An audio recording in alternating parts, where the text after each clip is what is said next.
Welcome to the Jill on Money podcast. It's Sunday, November 28th, and I hope you're taking some much needed time off. Take a deep breath. It is Sunday of Thanksgiving weekend, and yes, tomorrow's Cyber Monday. And then comes Giving Tuesday, which I like. I like the idea of Giving Tuesday.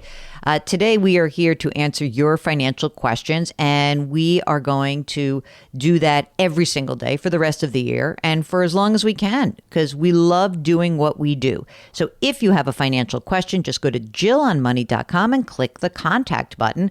That's what Karen did. She's on the line from Ohio. She's already retired, and now she's asking a seminal question that many of you are asking. Bonds? Hi, Jill. My husband and I are recently retired, and we're both 63 years old. We're in the process of rebalancing our portfolio in retirement, and we're looking at possibly a 40% stock, 60% bond allocation. We've already taken a reduced presence in the stock market. We're down to 40%, but the remaining investment's now just sitting in cash. We don't know a lot about bonds. We know enough to realize that buying and selling individual bonds is beyond our expertise. But when we look at bond funds, we also know this might not be the safest place for our safe money, since you can lose money in the bonds. And with 60% of our assets to invest, we hate the thought of losing any of the money that's supposed to be in a safer asset. Who wants to lose money? Come on. Exactly, especially at this point in your life. Right, no kidding. Tell me a little bit. We called a brokerage advisor, and they suggested we invest in a new kind of investment called a separately managed account. Mm-hmm. The premise of that account is they buy, say, 25 to 50 bonds in our name, and then they manage the bonds for us. They buy them and sell them according to market conditions when it benefits the return. And for that, they charge us about a 0.4% annual management fee. Mm-hmm. Let me ask you a question. Go ahead. How much money are we talking about that has to be invested in bonds? We're looking at probably about $1 million. Okay. Is this retirement money or non-retirement money? We have about $1 million. Some of it's retirement, but some of it's not. About $800,000 in retirement. It's just cash right now. Okay. Does Ohio have a state income tax? Yes. Okay. So the money that you would want to be investing in the non-retirement account in the bonds would be probably an Ohio state bond or bond fund, because you have a state income tax. So we'd like to maybe manage that risk. So at least you'd want to look at it. So it sounds to me you got like a lot of money. You're doing this all on your own? Yes. Well, we have, a brokerage advisor who suggested this other kind of account, but that's about all the advisement we've taken so far. Okay, SMAs are not new, meaning separately managed accounts.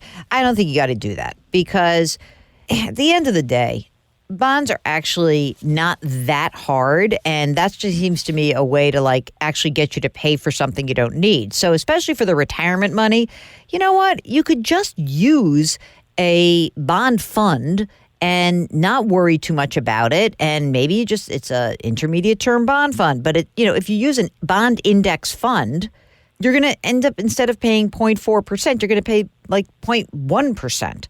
And I don't think that separately managed account is going to do better than the index against which it is measured. It might in a given year, but overall, probably not.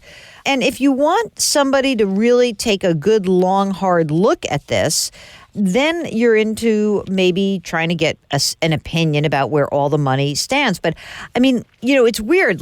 If I had to find you a bond specialist somewhere, they would probably charge you, $1 million. They'd probably say, but we don't want the million. We want the whole $3 million. And if you're going to do it yourself, then I think do it yourself and get out of an environment where it's going to cost you money. Pick a low-cost mutual fund family, and whether that's Vanguard or Schwab or T. Rowe Price or Fidelity, and do it yourself and do it in the most cost-efficient way. Are you going to be living off of this money, or do you have other assets that or you will have other streams of income? What's the game plan for retirement?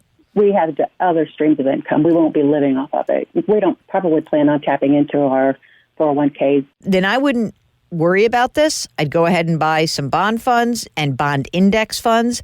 If you were concerned that you didn't want to do this all at once because you were scared because, oh my gosh, what happens if the bond market explodes on us?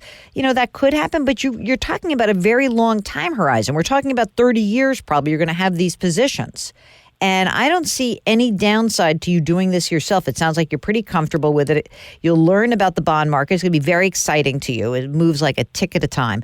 But because you don't need to worry about this money per se, that this is almost like perpetual money, I wouldn't even worry about what happens if interest rates go up? In your lifetime, interest rates will go up, down, up, down. They're going to go into cycles. And I think you're going to be fine. But I wouldn't use that separately managed account. I wouldn't pay anybody to do anything because it sounds like you've done all the hard work already. Awesome. Okay, if you need a little hand-holding thinking about the bond market, then just let us know. We are happy to chat with you about it. Just go to JillOnMoney.com, click the contact button, and tell us I need some bond boot camp. We're happy to give it to you, really. All right, that is it for the day. So please try to put your hands metaphorically on someone's back. It will make that person feel a lot better. It will make you feel better. Thank you so much for listening. Grit, growth, grace, and we will talk to you tomorrow.